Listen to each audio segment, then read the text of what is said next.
Please do like the video and share this video with your family and friends. Subscribe to our YouTube channel, Stephen and Shelly, for support and motivation.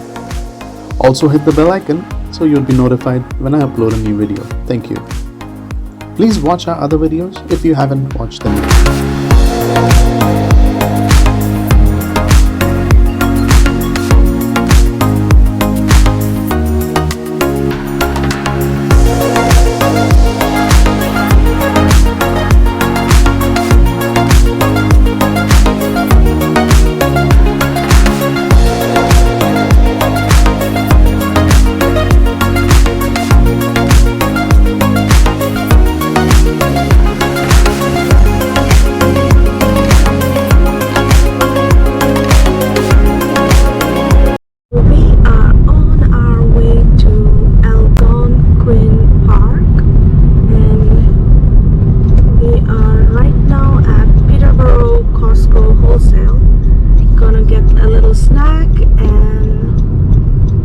Continue our journey.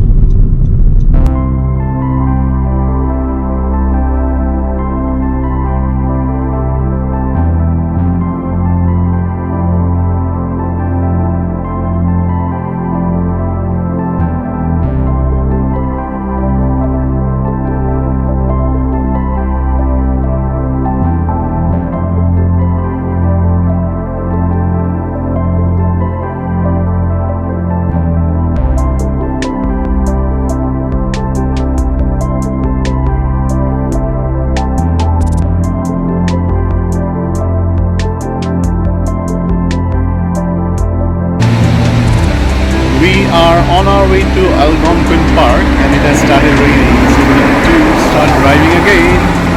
See you soon.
So we just entered the city called Bancroft and just stretching our leg.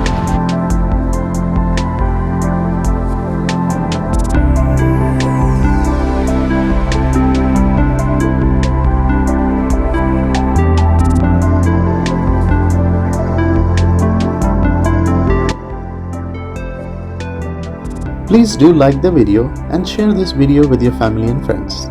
Subscribe to our YouTube channel, Stephen and Shelly, for support and motivation. Also hit the bell icon so you'll be notified when I upload a new video. Thank you.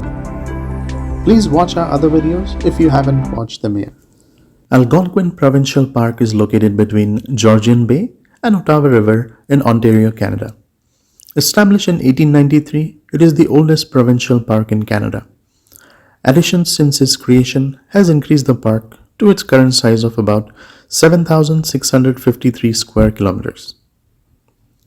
It is one of the most popular provincial parks in the province and the country due to its proximity to the major urban centers of Toronto and Ottawa. Highway 60 runs through the south end of the park, while the Trans-Canada Highway bypasses it to the north. Over 2,400 lakes and 1,200 kilometers of streams and rivers are located within the park. Some notable examples are Canoe Lake and the Petawawa, Nipissing, Amable du Fond, Madawasa, and Tim Rivers. Algonquin Park was named a National Historic Site of Canada in 1992. The park is an area of transition between northern coniferous forest and southern deciduous forest. This unique mixture of forest types and the wide variety of environments in the park allows the park to support an uncommon diversity of plant and animal species. It is also an important site for wildlife research. This is the visitor center for the East Gate. And there's restrooms here. As soon as we entered the East Gate, we were just mesmerized by the pristine beauty of the park. It is like heaven on earth. There are several breathtaking views, such as the outlook point, where one can observe the nature and feel the freshness in the air while appreciating the natural beauty. We entered at the East Gate. At the visitor center, there is a display board for animal sightings mentioning the date, time, species, and location. We were lucky to spot a moose in its natural habitat. Algonquin Provincial Park is a must-visit destination whether you are with family or friends or just by yourself. We have reached the Algonquin Logging Museum. We are at the Algonquin Logging Museum. This is the parking.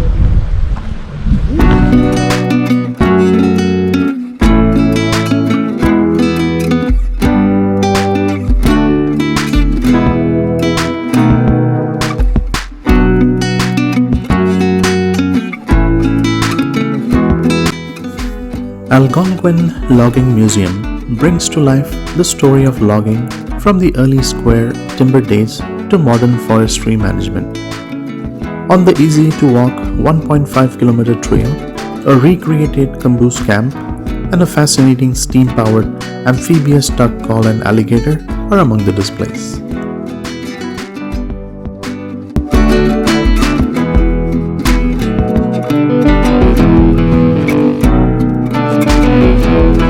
It's such a beautiful day today. We're at the Algonquin Logging Museum. It's a very cool day. Back in the 1800s, this camboose shanty would have been the winter home for 52 white pine loggers. Leaving before the dawn, they spent their days hurling down mighty pine trees in the snowy woods and only returned to the camboose after dark. There were no windows or place to wash, and the men slept in their clothes at two to a bunk. Still, the cedar scoop roof kept out the snow and the rain, and the roaring fire that always burned in the central fireplace kept the camboose warm and well ventilated. So they have numbered each exhibit or logs. This is the second one.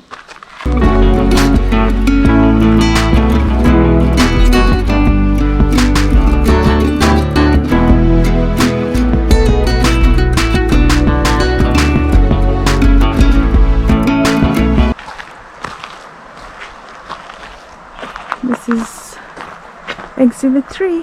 One can imagine how big, tall and wide the trees would have been to have chopped off the sides and end up with square, flat surfaces.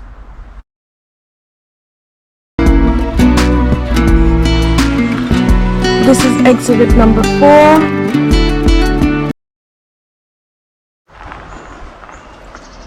Horses were used to skid logs to the landings or small clearings in the bush. Here they were loaded onto sleighs for transport to the ice of nearby lakes and the wait for the spring thaw and the river of drive downstream to the outside of the park. Haul roads for the log sleighs had to be well maintained. A horse-drawn V-plow was first dragged along to clear off loose snow and build up a packed surface. Then the adjustable patent plow was used to keep the roads plowed and groom tracks for the sleigh runners. The tanker sleigh was used at night to sprinkle water on the sleigh tracks in order to make them icy and slippery as possible for the next day hauling.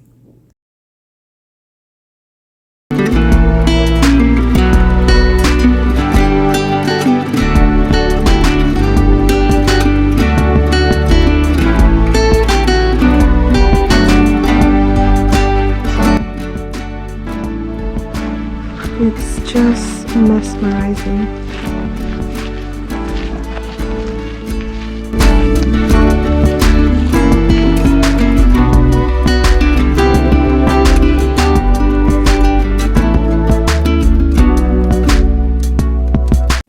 The steam-driven alligator improved on the horse-powered cage grip as a way of moving log booms across lakes.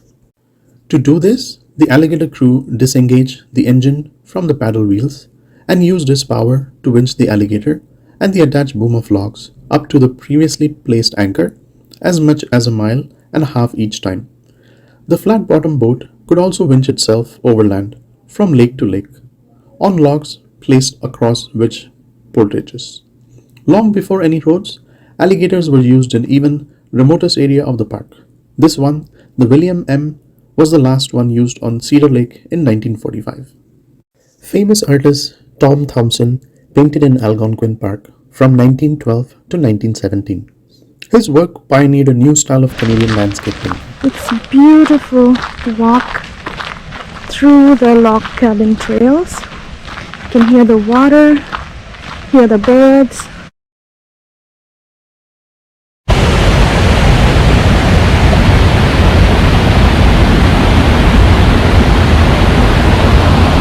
Even in spring runoff, there was not always enough water to sustain a log drive on smaller watercourses. Many rivers also had rapids and waterfalls where dangerous log jams were almost inevitable. Combination dam and log chutes helped solve these problems. First by deepening the river upstreams, then when stop logs in the dam were raised, the head of water was used to flush logs down through the chute past the rocky section below the dam. A saw log camp in the 1940s was very different from the first camboose camps of the square timber era. Separate buildings served as blacksmith shop, stable, bunkhouse, and cookery. From here back to the visitor reception building, you will see how the technology and scope of Algonquin logging gradually changed from its earliest beginnings in the 1830s up to the present. One major innovation was the cross-cut saw in the 1870s. Before that, only axes had been used for felling trees because saw was always jammed.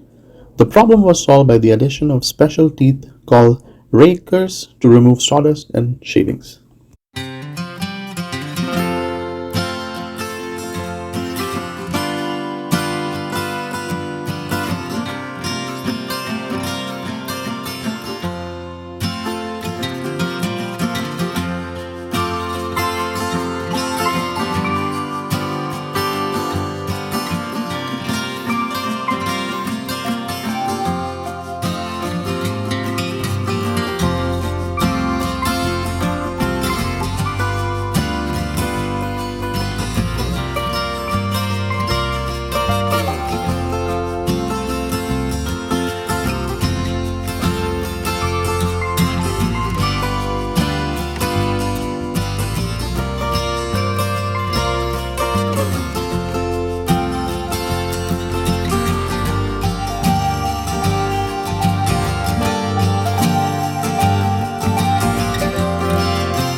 So we are walking to Fire Tower Trail.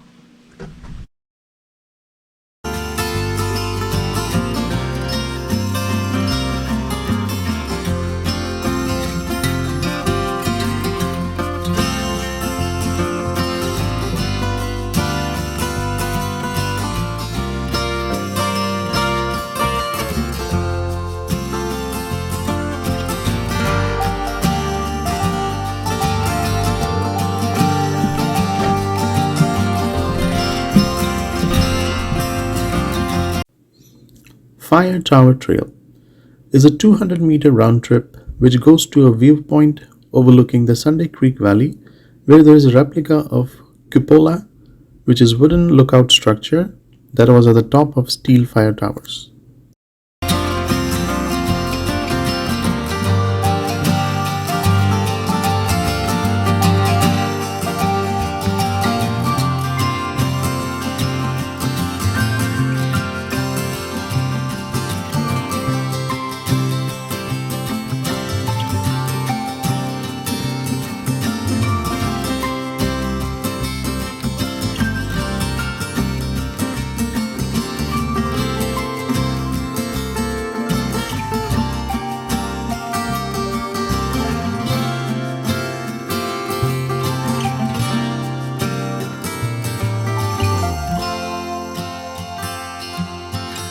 So we are here at the Lookout Trail.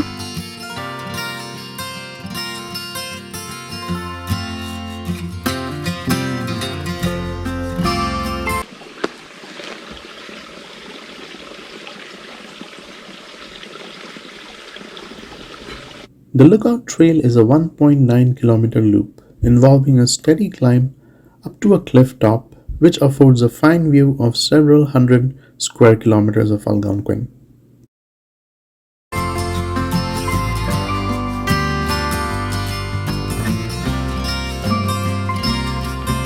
After a steep walk, we have reached the lookout point, and how beautiful.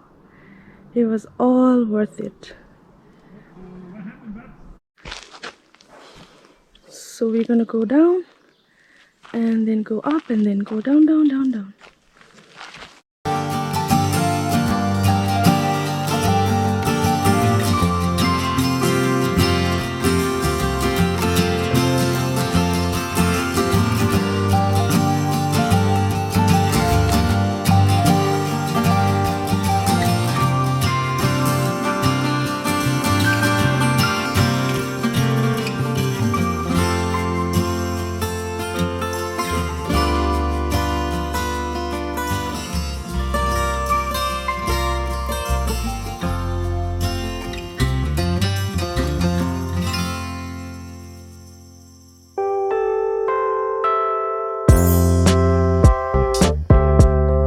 The East Beach and Picnic Pavilion, and they have an outdoor theater here. So we're just gonna drive around and see how it is.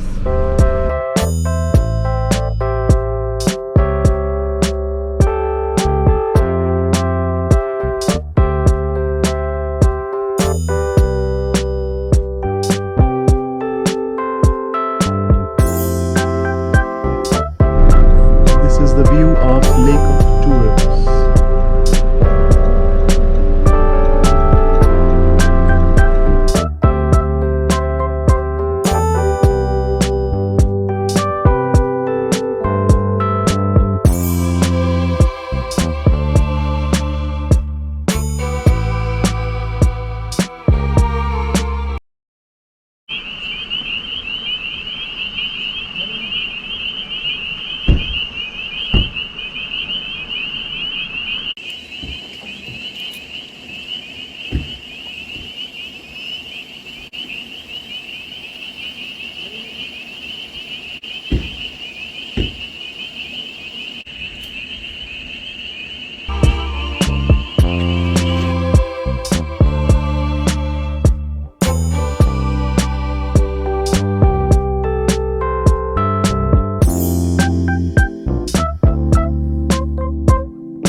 Look at the sky.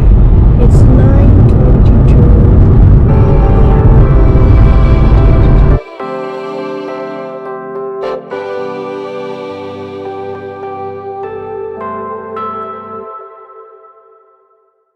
So we have reached the hotel.